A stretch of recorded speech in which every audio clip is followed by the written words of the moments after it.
மலச்சிக்கல் யாருக்கெல்லாம் மலச்சிக்கல் இருக்கோ அவங்களுக்கான வீடியோ தான் இது.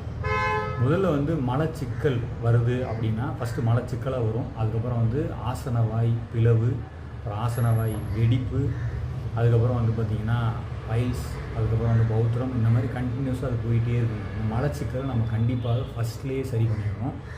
இப்போ இந்த மலச்சிக்கல் வருது அப்படின்னா அதுக்கான காரணங்கள் என்ன அப்படின்னா, நம்ம உணவில் நார்ச்சத்து கம்மியாக இருக்கிறதுனால தான் நமக்கு இந்த மலச்சிக்கல் வருது. சரி, இந்த மலச்சிக்கலை எப்படி சரி பண்ணலாம் அப்படின்னு பார்த்தீங்கன்னா, ரொம்ப எளிமையான குறிப்பு தான். நம்மளுடைய அன்றாடம் நம்ம எடுத்துக்கிற உணவுகள் பார்த்திங்கன்னா பழங்கள், காய்கறிகள், கீரைகள், இந்த மூணையும் நம்ம கரெக்டாக நம்ம அதிகப்படியான கார்போஹைட்ரேட் எடுத்துக்கிறாமல் நார்ச்சத்து அதிகம் உள்ள பழங்கள், கீரைகள், காய்கறிகள் இதை நம்ம அதிகமாக சாப்பிட்டோம் அப்படின்னாலே ஆட்டோமேட்டிக்காக நமக்கு மலச்சிக்கல் இல்லாமலே சரியாயிடலாம். சரி, எனக்கு இப்போ எல்லாமே நல்லா தான் சாப்பிட்ருக்கேன், இல்லை எனக்கு சாப்பிட தெரியல, இப்போ எனக்கு மலச்சிக்கல் வந்துருச்சு, அது எப்படி சரி பண்ணணும் அப்படின்னா ரொம்ப சிம்பிளான ஒரு வழி மட்டும் நம்ம இதை நீங்கள் ஃபாலோ பண்ணிகிட்டே வாங்க. மலச்சிக்கல் வந்திருக்கவங்க யாருமே நைட்டில் 7 மணிக்கு மேலே தயவு செஞ்சு சாப்பாடோ இல்லை இட்லி, தோசை அந்த மாதிரி ஐட்டத்தை எதையுமே சாப்பிட்றாதீங்க. அது திரும்பவும் மலச்சிக்கல் அதிகமாக தான் கொடுக்கும். அதுக்கு பதிலாக மலச்சிக்கல் வந்திருக்கவங்க இப்போ நம்ம ஊரில் சிம்லாவிலேருந்து நமக்கு காஷ்மீர் ஆப்பிள்னு சொல்கிறாங்க, மாவு ஆப்பிள்னு சொல்லுவாங்க.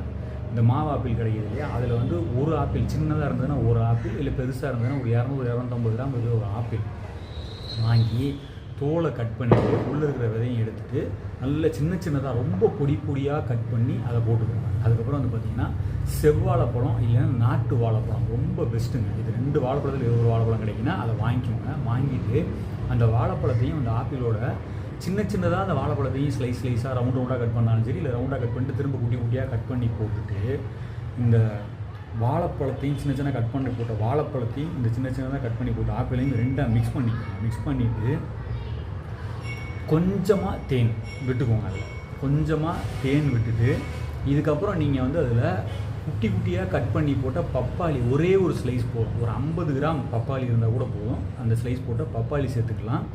கொய்யாப்பழம், நல்ல பழுத்த கொய்யாப்பழம் குட்டியாக கட் பண்ணி நீங்கள் போட்டுக்கலாம்.